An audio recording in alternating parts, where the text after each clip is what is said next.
I was kidnapped. The kidnappers called my husband, who was busy being lovey-dovey with his mistress. Your wife is in our hands. Bring 10 million to exchange for her. On the other end of the line, Chris's voice was cold. She is not worth that price. Just kill her. I closed my eyes in despair. But the kidnappers suddenly untied my ropes. $10 million. As soon as the money hits the account, we'll release her immediately, sir. This is a great deal. Outside the rundown warehouse, rain was pouring down. The sound of raindrops pounding on the rusty tin roof was just like rapid drum beats. Hammering on my taut nerves, I was tied to a chair with my hands behind my back soaking wet. The chill crept up my spine bit by bit, and my heart was in my throat. On the other end of the phone was a suffocating silence. That was Chris, my fiancé, the man I had loved for 5 whole years. To marry him, I didn't hesitate to have a cold war with my extremely controlling father for half a year. In my eyes, Chris was an oddity on Wall Street. He came from a poor background yet was incredibly talented, gentle and refined, and had never shown me the slightest flattery just because I was the heir to the Watson Group. Chris, I couldn't help letting out a feeble cry, my voice trembling with fear.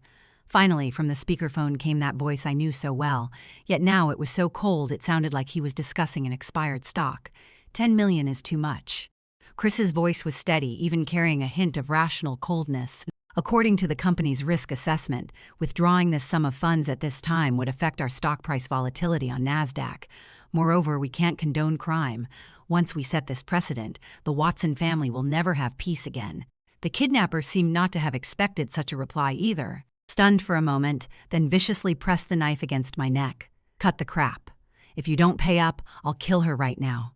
Listen here, this is your fiancé, the woman who is going to marry you next month. From the other end of the phone came the crisp sound of a lighter igniting a cigarette, and the sound of Chris exhaling smoke came through clearly over the line. That is your problem. His tone even carried a hint of barely perceptible relief and contempt. Before this, I've already signed all the prenuptial agreements and trust proxies. Legally speaking, even without her, I can still manage that portion of assets. Since she doesn't want to live, then do whatever you want with her. Remember, when you kill her, make it clean. Beep, beep. The call was disconnected. At that moment, I felt as if the thunder outside the warehouse had struck right into the top of my skull, even though I had prepared myself for the worst. Even though my father had warned me countless times that Chris is nothing but a wolf in human skin, I never imagined that this stab would cut so deep, so ruthless, so merciless. So it turns out, in his heart, I am not even worth 10 million. Or rather, my death is worth far more than 10 million to him. I closed my eyes in despair, waiting for the cold blade or something else. But the anticipated pain never came. The once menacing kidnapper suddenly put away the dagger, took off the mask on his face, revealing a familiar face. He untied the ropes on me, and even thoughtfully handed me a cup of steaming hot Americano. Miss, the chairman guessed right. This was Victor, my father's most trusted head of security, a former CIA agent. His face, usually as hard as rock, now showed a trace of undisguisable pity. Mr. Chris didn't pass the stress test. Per the chairman's orders, if he chose to abandon you, then everything going forward will be entirely in your hands. Victor draped a thick cashmere coat over me. The cars outside will take you home. I held that cup of coffee, but my fingertips were cold as ice. 5 years of feelings in this moment felt like a clumsy pantomime. I remembered his silhouette saving seats for me in the library back in college. Remembered his trembling hand as he knelt on one knee proposing to me in Central Park. Remembered how he stood against all opposition to defend me at board meetings. All fake, all an act. Just like Father always said, in this circle there is no love, only balance sheets. My fingers gripping the edge of my coat tightly until my knuckles turned white. I want to watch him with my own eyes, watch him fall from the clouds into the mud, watch him lose everything he has been desperately chasing. That is not just revenge, that is my redemption. I am going to tear myself out of this fake relationship by the roots in the cruelest way possible, even if it means flesh and blood. The black Maybach sped through the rainy night, finally stopping beneath a super high-rise luxury apartment building in Midtown Manhattan. This was Chris and my marital home on the top floor, overlooking all of Central Park. The deed was in my name, but every piece of furniture inside was chosen by him and me together. Victor looked at me through the rearview mirror. "Miss, do you need me to accompany you upstairs?" "No need." I took a deep breath and pushed open the car door, some trash I have to clean up myself. I walked into the elevator in my heels, watching the numbers tick by one, yet my heartbeat was surprisingly steady. The numbness after such intense pain actually gave me an unprecedented clarity. The fingerprint lock let out a soft beep, and the door opened. The living room was brightly lit, the air filled with the scent of expensive aromatherapy, his favorite cedarwood, which once made me feel so safe, but now smelled nauseating. On the leather sofa, two bodies were tangled together. That back was all too familiar to me, and so was the woman straddling Chris, letting out coquettish laughter. Riley, my college roommate, my best friend, and also my personal assistant. She was wearing my silk robe, the one I had custom made when I went to Paris last month.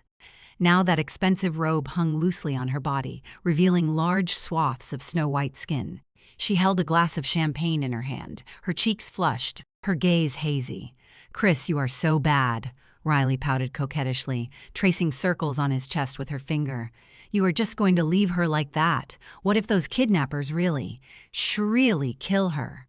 Chris held her by the waist, his face showing a frivolity and smugness I had never seen before. Wouldn't that be even better? It would save me from having to play the devoted fiancé act. Once she is dead, according to the trust terms, I am the first in line as proxy. Then the entire Watson group will be ours.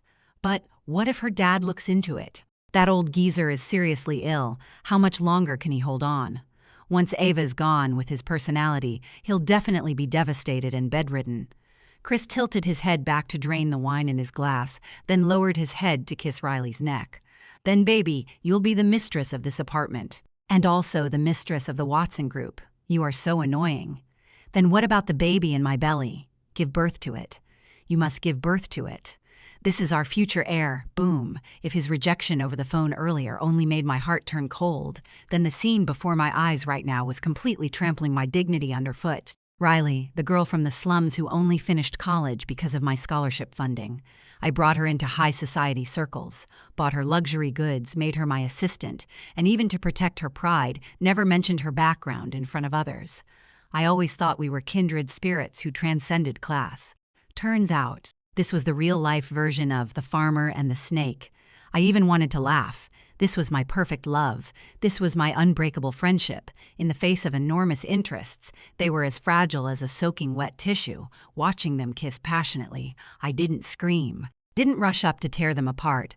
I just stood quietly in the entryway, took out my phone, turned on the video function, and aimed it at the couple lost in their pipe dreams. This wasn't just catching them cheating. This was gathering evidence. Brilliant. I turned off the phone's video function, crossed my arms, and coldly spat out that single word. The sound wasn't loud, but in the empty living room it was like a thunderclap.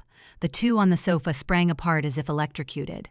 The champagne glass fell to the ground with a crack, golden liquid splashing everywhere, mixed with shattered glass shards glittering eerily under the lights. Chris whipped his head around, and the moment he saw me, all the color drained from his handsome face, even twisting slightly from extreme terror. Ava, his voice cracked like a rooster being strangled by the neck. Riley was even more scared out of her wits. She fumbled frantically to pull her robe tighter, trying to cover her exposed skin, her whole body huddled in the corner of the sofa trembling, the flush on her face instantly turning deathly pale. How can you be here, weren't you?" Chris stammered, his panicked gaze darting between me and the front door. "Kidnapped, killed off." I walked toward them step by step in my high heels. The sound of my heels striking the marble floor was crisp and rhythmic, each click like stepping on their hearts. "Sorry to disappoint you, Chris. I am too tough to die. Even the king of hell won't take me." Chris was, after all, someone who had been through the trenches of Wall Street for years. After a brief moment of panic, he quickly forced himself to calm down. He stood up, trying to straighten his disheveled shirt, squeezing out an expression uglier than crying as he walked toward me. "Ava, I am so glad you are okay. You have no idea how worried I was about you." He reached out to grab me, his tone instantly filled with that nauseating affection.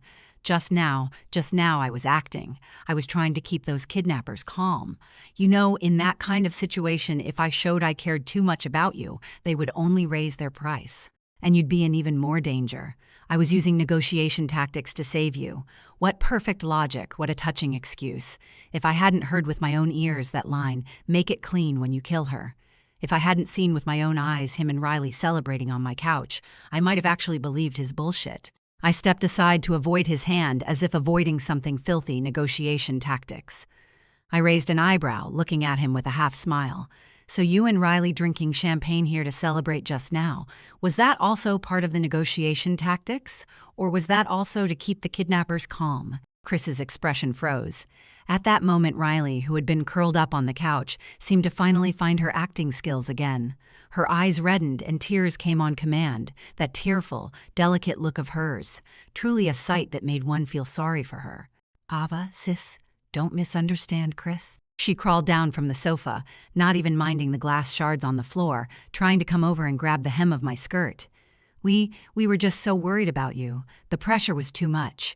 So we just had some drinks to calm our nerves. Chris only has you in his heart, it is me. I've always had a secret crush on him. I was confused for a moment and seduced him. She was always like this. No matter how big a mistake she made, as long as she put on that fragile, helpless look, all her sins could seemingly be washed away by tears. It was like this in college. It was like this when she ruined my limited edition bag. And it was like this when she leaked my whereabouts to the paparazzi. And the foolish me from before would always soften, always feel sorry for how hard things were for her, and then forgive her time and time again. But this time, she slept with my fiancé, and she was scheming for my life. "Don't touch me," I coldly stopped her, my gaze sweeping across her pitiful face like a blade. "Riley, save your tears, there is no audience here, and I am not the fool who used to be wrapped around your finger by a few drops of your tears anymore." I took out the special voice recorder from my bag, the one Victor had given me in the car earlier. I pressed the play button. 10 million is too much. According to the company's risk assessment, when you kill the hostage, make it clean. Chris's cold, ruthless voice echoed through the living room, crystal clear, every word like a vicious slap across his face. The air seemed to freeze. Chris's face went from deathly pale to ashen gray. He opened his mouth, seemingly wanting to explain, but couldn't make a sound. This wasn't just evidence of cheating, this was ironclad proof of his attempted murder of his fiancée. If this recording got out, his career on Wall Street, his carefully crafted elite persona, even his entire life would be completely ruined. This is fabricated. This is a scam call. Chris finally found his voice, but the fear in his eyes betrayed him. He lunged forward a step, seemingly trying to snatch the recorder from my hand. I didn't step back, just looked at him coldly. "Go ahead and try. This building's security system is directly connected to Victor's terminal. The moment I press a button, 10 fully armed bodyguards will rush in within 3 minutes. Then everyone will see the Watson Group's future son-in-law disheveled and wrestling with his fiancée's assistant." Chris's movement froze midair. He knew who Victor was, and he knew what that former CIA agent was capable of. His hands dropped limply to his sides, the vicious gleam in his eyes turning into desperate pleading. "Ava, we've been together for 5 years. How can you be so heartless? I just lost my head for a moment. I do love you. You know how much pressure I am under on Wall Street. I did it for our future." "Our future," I scoffed, as if I'd heard the world's biggest joke. "Chris, in my heart, you are now worth less than this voice recorder. In my eyes, you are no longer that brilliant investment banking VP, but a despicable scumbag who bites the hand that feeds him." I turned my head to look at Riley, who was still sobbing. "And you, this robe, I don't want it anymore. Consider it your shroud, after all. Besides this piece of clothing, you'll soon have nothing left." "Ava, you can't do this to me," Riley suddenly shrieked, dropping her pitiful act, her eyes revealing a venomous hatred. "I know your company's secrets. If you dare do anything to me, You'll what?" I cut her off, my gaze contemptuous. "You want to say you are pregnant with his child, or that you've got some earth-shattering secret." Riley clutched her stomach, her face changing color. "Cut the act." I walked over to the coffee table, picked up the unfinished bottle of champagne, and slowly poured it onto the carpet right in front of them.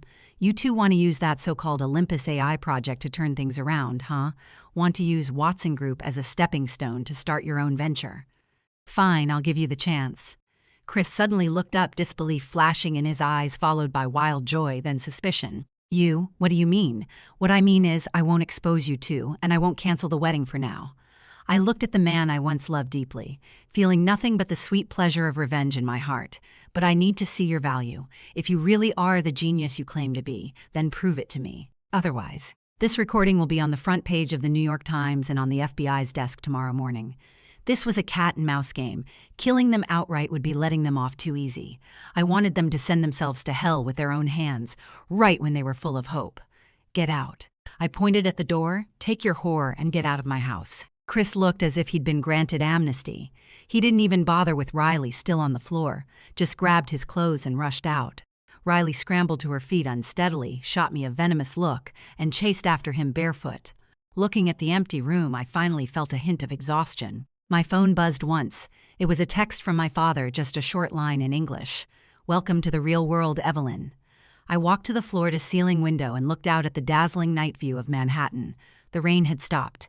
Neon lights reflected on the wet streets, like a river flowing with desire and sin. I was no longer that naive rich girl starting tonight. I would be the hunter in this jungle. After that night, I didn't cancel the engagement. Instead, I posted an old photo of us vacationing in the Hamptons on social media with the caption, "Some trials only make us stronger." The public interpreted it as us having weathered that kidnapping storm together, our bond now even stronger. Even the company's stock price rose slightly because of this seemingly affectionate message. Chris seemed to buy my stalling tactic, too. He probably figured that a hothouse flower like me, so sheltered and protected, would choose to endure silently even after discovering the betrayal, for the sake of family reputation and so-called true love. Besides, I had dangled an irresistible bait in front of him, Olympus. That was the core AI algorithm that Watson Group publicly claimed to be secretly developing, supposedly capable of predicting market trends for the next 5 years. If it were real, whoever controlled it would become the next god of Wall Street. Chris slipped back into his perfect fiancé role, sending flowers daily, showering me with care and concern, even putting on an even more impressive show at board meetings. She continued playing the loyal assistant, though her eyes, when she looked at me, always harbored poorly concealed greed and scrutiny. They were waiting for me to let my guard down, waiting for me to hand over the core data of Olympus. And I was waiting for them to take the bait. One late night, half a month later, I deliberately left a laptop containing the core data in the study and accidentally wrote the password on a sticky note, tucked inside an unimportant fashion magazine. To make this act more convincing, I even specially arranged a fight with my father. "No matter what you say, I am letting him in on this project. He is my fiancé and a top Yale graduate. He has got what it takes." I yelled in the study, loud enough for Riley, who was organizing files outside the door, to hear every word clearly. "Nonsense, that is top-secret company information. Without board approval, no one gets to see it." Father roared cooperatively from the other end of the phone, his voice so loud the speakerphone was shaking. "I don't care. This family will be mine someday, and so will the company. If you won't agree, I'll take Chris to California and start our own business." I slammed down the phone, stormed out, and slammed the door behind me, not even bothering to put away the computer on the desk. When I passed by Riley, I saw her with her head down, looking all nervous and timid, but that barely suppressed smile at the corner of her lips gave her away. I drove to a bar near Central Park, ordered a martini, and quietly watched the surveillance footage on my phone. In the study, Riley slipped in like a nimble little mouse. She skillfully pulled out that magazine, found the sticky note typed in the password, and unlocked the computer. When she saw the folder named Project Olympus on the screen, she was so excited her whole body was trembling. She immediately dialed Chris's number. "Darling, I got it. It is all here. That stupid woman had a fight with her dad, and the computer was just left on the table. Quick, copy everything. Remember to clean up the traces." Although I couldn't hear Chris's voice through the surveillance, I could imagine his greedy, twisted face at that moment. Watching Riley fumble to plug in the USB drive, the progress bar slowly filling up, I elegantly took a sip of wine. The fish had taken the bait. That folder did indeed contain code, and top-tier code at that. However, it wasn't some kind of oracle for predicting the market, but rather a meticulously designed logic bomb. It appeared flawless, even passing initial test runs, but once connected to a large-scale data stream or subjected to deep computations, it would transform into a black hole, devouring both funds and data. What is more interesting is that I planted an indelible digital watermark in the code's base layer. That was a niche patent I applied for 3 months ago under my personal name with the United States Patent and Trademark Office, a tracking technology for identifying data theft. The next day, Chris submitted his resignation to me. The reason sounded very high-minded. He didn't want our relationship to cause gossip among the company's upper management. He wanted to venture out and prove his abilities so that in the future he could stand by my side more legitimately. "Ava, trust me. Give me 6 months. I'll give you a surprise." When he handed in his resignation, his eyes were so sincere he could have won an Oscar. I pretended to be reluctant, signing with red-rimmed eyes. Chris, I know you are talented. Go ahead, no matter what happens, I'll support you. Not only that, I also generously gave Riley a hefty severance package on the grounds that she was following Chris to start a business, and as good sisters, I couldn't let her suffer. Watching them take my money, steal my technology, and leave the company all excited, I laughed out loud in my office. A month later, news came from Silicon Valley. A startup called Juno Tech burst onto the scene, claiming to have developed a revolutionary financial AI algorithm that could increase investment returns by 300%. This was Chris and Riley's new company. Juno, the queen of gods in Roman mythology, also the guardian of marriage. What an ironic name. Were they trying to imply that they were the ones in control of this relationship? With that so-called core algorithm demo, plus Chris's silver-tongued presentations, Juno Tech quickly became the darling of the VC world. Hot money poured in, and the valuation skyrocketed to $1 billion in just a few weeks. Chris made the cover of Forbes, hailed as the next Steve Jobs, while Riley also frequently appeared as co-founder, decked out in designer brands and dripping with jewelry. But inside the Watson Group, it was a scene of gloom and despair because many of Juno Tech's technical details and demo data highly overlapped with several projects we were pushing forward. Traitor, he is a traitor. At the board meeting, several senior directors slammed the table in anger. Ava, this is the good man you picked, taking our stuff to show off and swindle outside, and now he is turning around to undermine us. Father sat at the head of the table, his face gloomy, but said nothing. All the pressure was focused on me. I stood up, facing those pairs of eyes, some angry, some questioning, some just watching the show. My expression calm. Uncles, please calm down. And an invitation appeared on the screen. It was for Juno Tech's global product launch to be held next week at the Moscone Center in San Francisco, extremely high profile. In this world, some things look like pie but are actually traps. I pointed at Chris's spirited photo on the screen, a cold smirk curling at the corner of my lips. Since he wants to play the hero, we'll build him the biggest stage, but the script for this show isn't in his hands. What are you going to do? A director looked at me suspiciously. I am going to San Francisco. I straightened the collar of my suit jacket, my gaze sharp as a knife, to give my fiancé a real wedding gift. The Moscone Center in San Francisco, lights dazzling, voices buzzing. Juno Tech's product launch attracted the attention of the global tech and financial circles. The massive LED screen looped flashy concept videos, while the audience was filled with Silicon Valley bigwigs, representatives from venture capital firms, and media reporters from all walks of life. Chris stood at center stage, wearing an expensive custom-tailored suit, his hair immaculately styled, radiating the aura of a successful man. He held a remote in his hand, delivering a passionate speech. This is Juno AI. It is not just an algorithm, it is the future. It will completely change the way we understand wealth. The audience erupted in thunderous applause. Riley sat in the front row, wearing a Chanel haute couture dress, her slightly rounded belly showing, looking at the man on stage with pride written all over her face, as if she had already won the whole world. I sat in the shadows of a corner, wearing sunglasses, holding a document that had just been printed out. It was what Victor had just sent me, not only the complete logs of Chris stealing secrets, but also a copy of the FBI's investigation warrant that had already been filed. Now, miss, Victor's voice came through my earpiece. No rush. I watched the man on stage enjoying his moment in the spotlight. Let the bullet fly a little longer. The higher they fly, the harder they shatter. The launch entered its most critical segment, the live demo. Chris confidently opened the back-end program, ready to show the world how that miraculous algorithm could analyze the best entry points for hundreds of stocks in just seconds. Next, everyone will witness a miracle. He pressed the enter key. The data stream on the big screen began scrolling rapidly, green code cascading down like a waterfall. However, just as everyone held their breath waiting for the result, something went terribly wrong. The originally smooth data stream suddenly froze.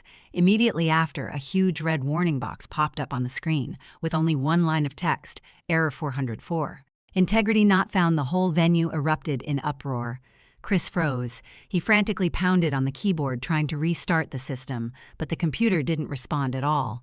That red warning box was like a giant mockery firmly stuck on the screen. This is just a minor glitch. Everyone please stay calm. Cold sweat seeped from Chris's forehead, and his voice started to tremble.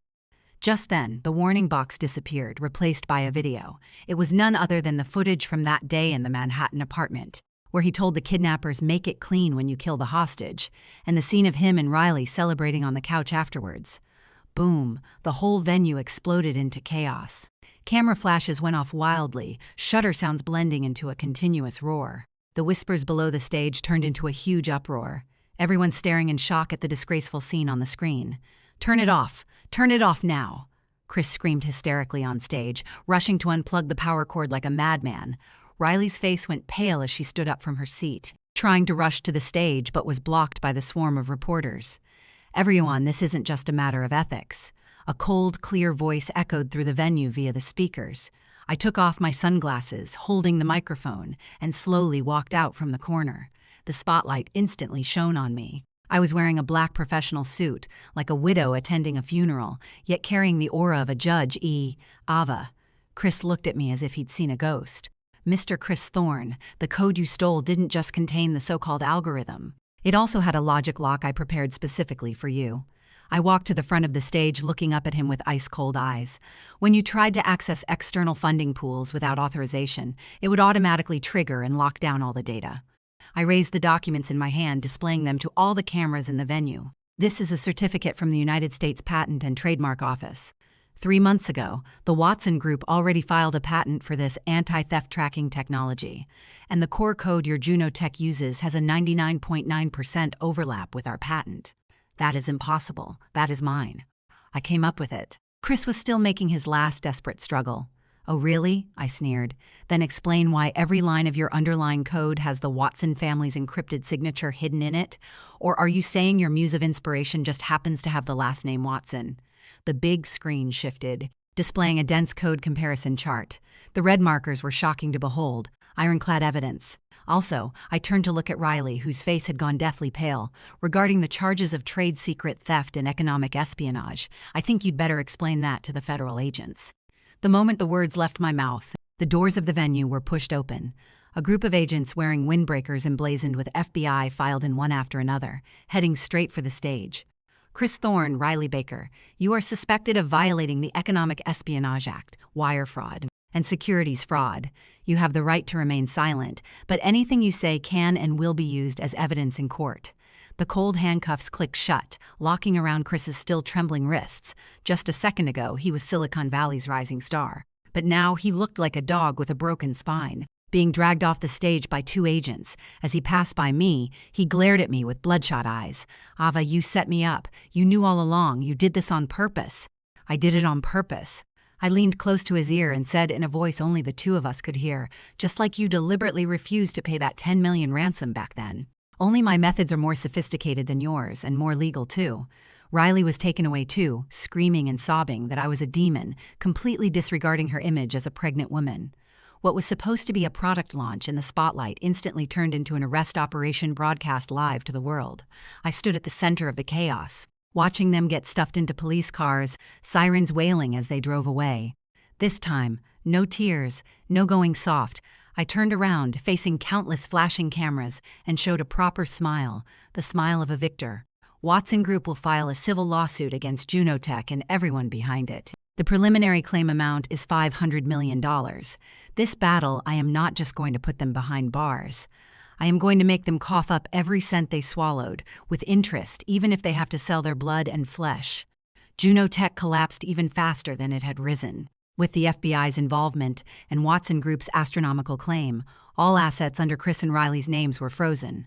The venture capital firms that once flocked to them withdrew their investments one after another, even turning around to sue them for fraud. Chris was held at the notorious Rikers Island, awaiting trial in federal court. It was the darkest place in New York, filled with violence, gangs, and despair. For an elite accustomed to Manhattan's refined lifestyle, it was nothing short of a living hell. As for Riley, because she was pregnant, she temporarily got bail. But she lost everything. No money, no place to stay. The so-called celebrity friends, who once surrounded her, avoided her like the plague. She could only hole up in a basement in Brooklyn, getting by on selling the designer bags Chris had given her before. Even so, I had no intention of letting them off the hook. A month later, I received word from the prison. Chris had requested to see me, claiming he had important intel about the Watson Group to exchange. I went through the bulletproof glass. I could barely recognize the man inside. In just 1 month, he had become unrecognizably thin. His once meticulously groomed golden hair had been shaved into a buzz cut, and that face that always wore a confident smile was now covered with purple and blue bruises. Clearly, he'd received plenty of special treatment inside. He wore an oversized prison uniform, his gaze sinister and neurotic, like a rabid dog trapped in a cage. "Ava, you came." He gripped the receiver, his voice hoarse. "I knew you would come. You still love me, don't you? All of this is because you loved me too much. That is why you hate me so much." Looking at him, I felt no anger instead. I found it somewhat laughable. This kind of person's narcissism ran bone deep. Even at this point, he still thought the world revolved around him. "You are overthinking it," I said flatly. "I came just to see for myself exactly how pathetic my former fiancé has become. I don't believe it. If you don't love me, why did you keep my shares in the company?" He suddenly became agitated, slapping the glass. "As long as you drop the lawsuit, as long as you help me clear those charges, I can give you all the remaining patents of Junotech. Also, I know a secret about your father, about offshore accounts." I shook my head, my eyes full of pity.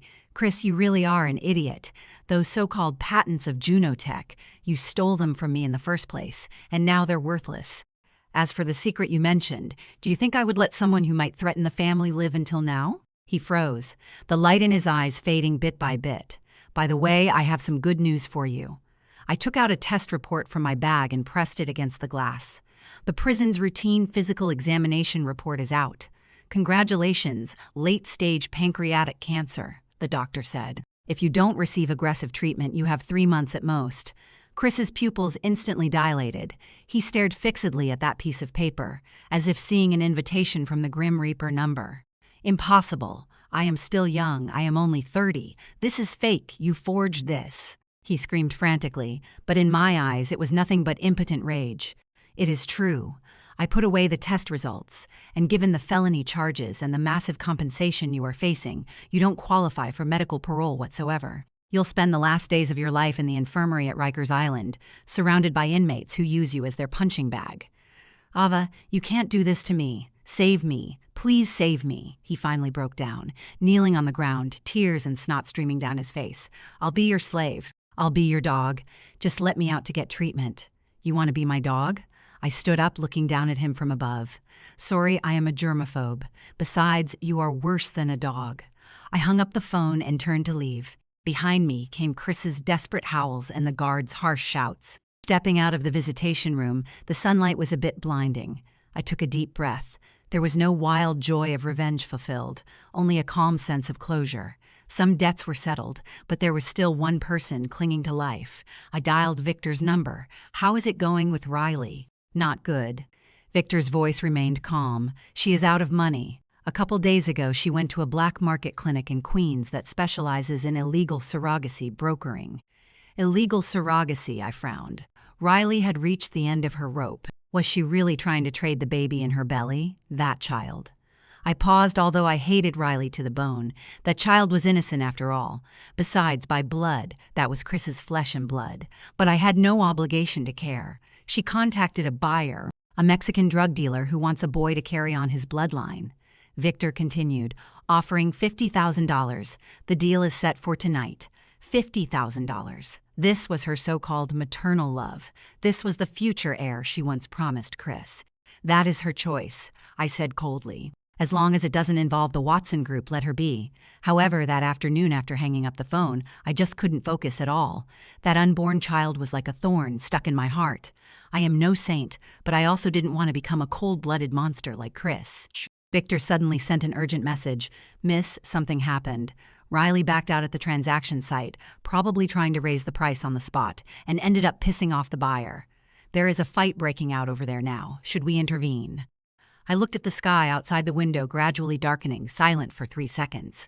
"Go save them." I closed my eyes, not for her, but for that life that hasn't seen the world yet. The abandoned dock, the air filled with the smell of moldy seawater and engine oil. When Victor rushed in with a team of elite security personnel, the scene was already a complete mess. The Mexican buyer had fled with his men. Several bodies lay on the ground, and Riley was collapsed in a pool of blood with a shocking dark red puddle beneath her. She had gone into premature labor, and it was a massive hemorrhage. That so-called illegal clinic was actually a slaughterhouse filled with bacteria and filth. That back alley doctor had long since vanished without a trace. By the time we got her to the nearest proper hospital, she had already gone into shock. The operating room light stayed on all night. I sat on the bench in the hallway all night, watching nurses go in and out, carrying blood bags and emergency equipment. My heart felt strangely hollow. I too had once touched my flat belly, imagining a little life growing inside. If it weren't for Chris's deception and betrayal, perhaps by now I could have been a mother too. This was irony and also fate.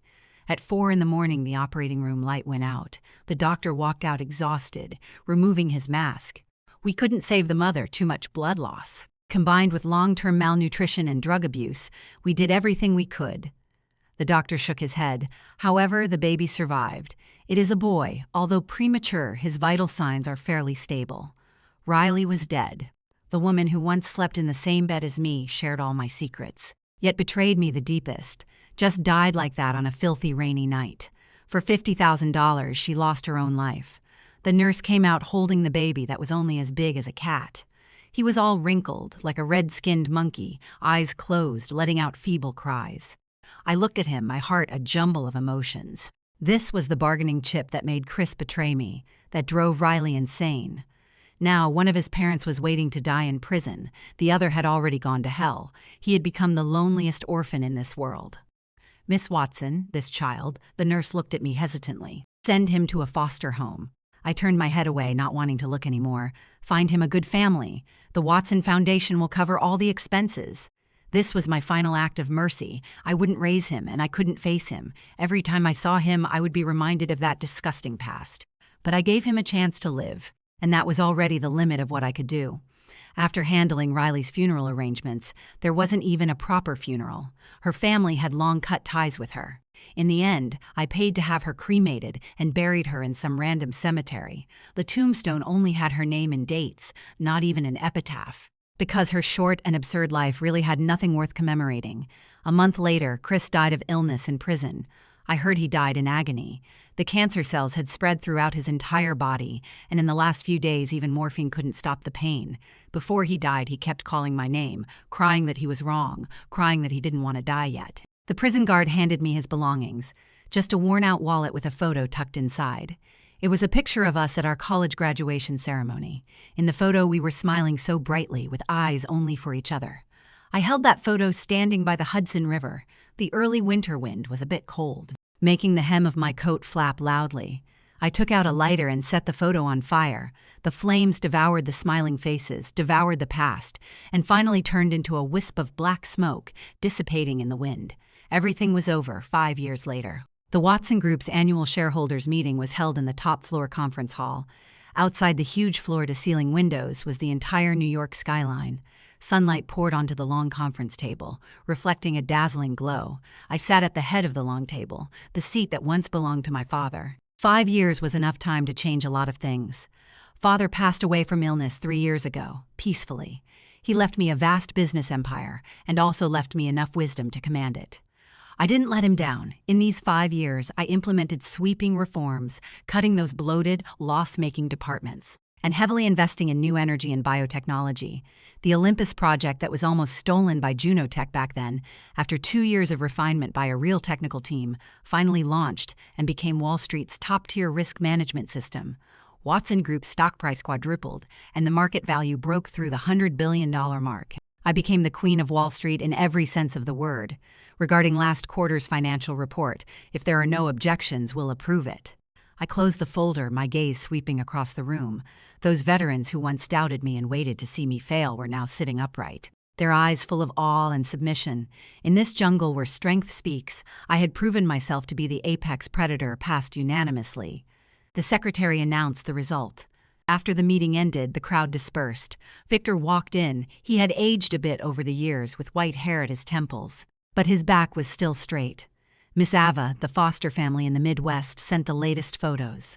He handed me an envelope.